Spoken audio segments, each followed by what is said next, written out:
अस्सलाम वालेकुम एवरीवन। बच्चों, हम बारबिचुरेट्स कर रहे थे। बारबिचुरेट्स में हमने सारा कुछ पढ़ लिया था, जस्ट उसकी फार्माकोकाइनेटिक्स और उसके एडवर्स इफेक्ट्स रहते थे। फार्माकोकाइनेटिक में ये कि हम इसको ओरली देते हैं, ठीक है, और ये जो है बॉडी में थ्रू आउट डिस्ट्रीब्यूट हो जाती है।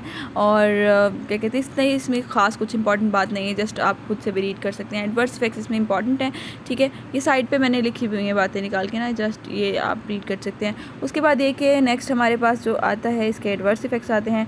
एडवर्स इफेक्ट्स आपने देखने हैं लाजमी। उसमें ये है कि इसकी वजह से ड्राउजीनेस, इम्पेयर्ड कॉन्शियसनेस होती है, कॉन्सेंट्रेशन नहीं डेवलप होती, हिप्नोसिस होता है, हिप्नोसिस की वजह से ड्रग हैंगओवर इफ़ेक्ट आ सकता है। उसके अलावा जो है वो जो और ड्रग्स P450 सिस्टम से मेटाबोलाइज हो रही हैं उनका एक्शन कम कर देता है ये। उसके अलावा एक बंदा है जिसके अंदर पोरफायरिया है, एक्यूट इंटरमिटेंट पोरफायरिया, तो उसके अंदर कॉन्ट्राइंडिकेटेड होता है, ठीक है, और इसका जब विड्रॉल करेंगे तो उसकी वजह से ट्रेमर्स, वीकनेस, वो सारा कुछ होगा, विड्रॉल सिम्टम्स आएंगे।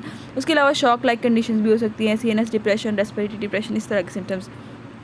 उसके बाद यही सारा कुछ है बताया हुआ। नेक्स्ट हमारे पास अदर हिप्नोटिक ड्रग्स हैं।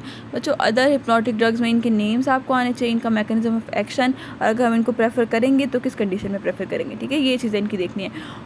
अच्छा, सबसे पहले अदर हिप्नोटिक ड्रग्स में हमारे पास ज़ोलपीडेम आता है, ठीक है। ज़ोलपीडेम क्या करती है, ये जो है ना स्ट्रक्चरली बेंजोडाइज़ेपिन्स जैसी नहीं होती, लेकिन ये बाइंड उन्हीं रिसेप्टर के साथ करती हैं, गाबा के साथ ही और अल्फ़ा 1 सब यूनिट के साथ ही करती हैं, ठीक है। लेकिन इनका एक्शन क्या है कि इनका एंटी कन्वर्सन और मसल रिलैक्सिंग एक्शन नहीं है, बाकी सारे वही वाले एक्शन हैं। और उसके अलावा इसको हम हिप्नोटिक्स के ट्रीटमेंट में दे रहे हैं, ठीक है, नींद आ जाए बंदे को, और किसी बंदे को मिनिमल टाइप का रिबाउंड इंसोम्निया है या लिटिल टॉलरेंस है तो वो उनके अंदर वो डेवलप हो सकती है इसका अगर प्रोलॉन्ग यूज़ करेगा कोई, ठीक है। तो अगर विड्रॉल सिम्टम्स इसमें होते हैं लेकिन बहुत मिनिमल होते हैं, ठीक है। तो इतना विड्रॉल सिम्टम्स का अगर किसी में ख़तरा है ना, किसी बंदे में, वो चाहता है कि मुझे जब मैं छोड़ूं तो मुझे विड्रॉल सिम्टम्स ना आए, तो उसमें हम दे सकते हैं इसको, ठीक है। उसके बाद ये कि ओरली हमने देना है, रैपिड ऑनसेट होता है, शॉर्ट एलिमिनेशन होती है। उसके अलावा सब लिंगुअल डोज में भी हम इसको दे सकते हैं। बच्चों, उसके अलावा ये है कि जो है ना स्लीप स्टेजेस को ये डिस्टर्ब नहीं करती, इसलिए ये प्रेफर्ड हिप्नोटिक्स में आती है, ठीक है। इसको क्यों प्रेफर कर रहे हैं हम, क्योंकि ये वेरियस स्लीप स्टेजेस को डिस्टर्ब नहीं करती, नॉट सिग्निफिकेंटली आल्टर, और इसकी विड्रॉल सिम्टम्स कम है, ठीक है, इसलिए हम इसको प्रेफर कर सकते हैं।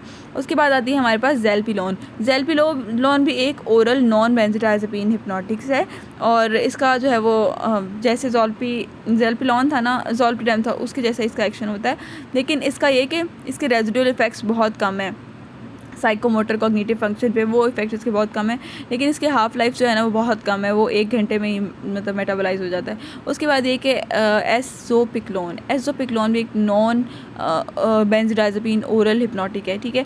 और इसका जो है ना वो किसी बंदे को जो है ना इंसोम्निया है तो उसमें अप टू 6 मंथ के लिए ये इफ़ेक्टिव होती है, ठीक है। और जो है वो रैपिडली एब्जॉर्ब हो जाती है, और हाफ़ लाइफ इसकी ऑलमोस्ट 6 आवर्स होती है। बस ये चीज़ें देखनी है। और उसके बाद नेक्स्ट हमारे पास ये मेलेटोनिन रिसेप्टर्स वाला पॉइंट इंपॉर्टेंट है। ये इसके अंदर हमारे पास 2 ड्रग्स आती हैं, रिमेल्टियन और टेसीमेल्टियन, ठीक है। टेसीमेल्टियन का जो हाफ़ लाइफ है ना वो ज़्यादा होती है, ठीक है। और क्या कहते हैं, रिमेल्टियन के अगर हम बात करें, इनका एक्शन जो होता है वो मेलेटोनिन रिसेप्टर्स पे होता है, MT1 और MT2 के ऊपर होता है, ठीक है। मेलेटोनिन एक हार्मोन है जो कि पाइनल ग्लैंड से सिक्रीट होता है ना, तो वो आपके सर्केडियन रिदम्स को कंट्रोल कर रहा होता है। जब ये इन रिसेप्टर की स्टिमुलेशन करवाते हैं ना आपके रिमेल्टियन, टेसीमेल्टियन, उनकी वजह से क्या होता है कि इंड्यूस करता है स्लीप को, प्रमोट करता है।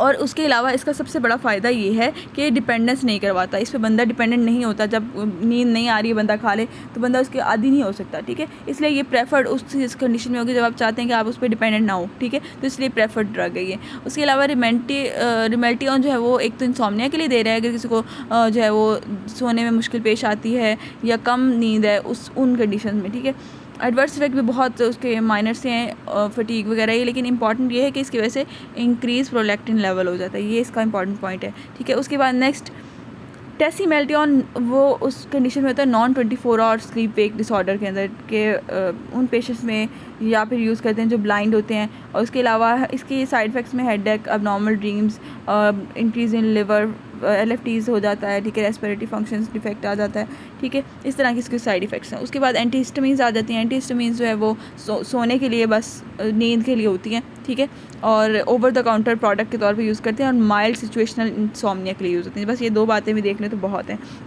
नाम देख लें इसमें एंटीहिस्टामिन्स के कौन कौन से हैं, डाइफिनाइलहाइड्रामीन और डॉक्सैलामीन, बस बहुत है। और इसमें ओवर द काउंटर प्रोडक्ट है और माइल्ड सिचुएशन इंसोम्निया के लिए है। उसके बाद एंटी डिप्रेशन के अंदर भी आपने एक बात याद रखना, सिर्फ डॉक्सीपिन इसमें यूज़ होती है एंटी डिप्रेशन में से, ठीक है, वो भी इंसोम्निया को ट्रीट करने के लिए और लो डोजेस पे देते हैं। नेक्स्ट हमारे पास आता है सेवोरेक्सेंट। सेवोरेक्सेंट में आपने देखना है ये just of label drug use होती है टू ट्रीट इंसोम्निया, या मतलब रिकमेंडेड नहीं है लेकिन दी जा सकती है। इसका एक्शन ये होता है कि इसने ना ओरेक्सिन रिसेप्टर का एंटागनिस्ट होता है। एक्चुअली ओरेक्सिन एक न्यूरोपेप्टाइड है जो कि वेकफुलनेस को प्रमोट करता है, मतलब आपको जगाए रखता है। अगर जगाए रखने वाले जो पॉलीपेप्टाइड है उसको इनहिबिट कर दिया जाए तो आपको नींद आनी शुरू हो जाएगी, तो ये काम इसमें कर सकते हैं। लेकिन इसके साइड इफ़ेक्ट्स बहुत बुरे हैं। इसमें नार्कोलेप्सी, कैटेप्लेक्सी और क्या कहते हैं लॉस ऑफ, और इनकी न्यूरॉन्स ही ख़त्म होने शुरू हो जाते हैं, डे टाइम सोमनोलेंस होनी शुरू हो जाती है, सुसाइडल आइडेशन, इस तरह के साइड इफ़ेक्ट्स हैं, ये लाजमी देख लेना, ठीक है। अच्छा, यहाँ तक हमारा ये जो चैप्टर है, टॉपिक है, वो कंप्लीट हो जाता है। Thank you so much.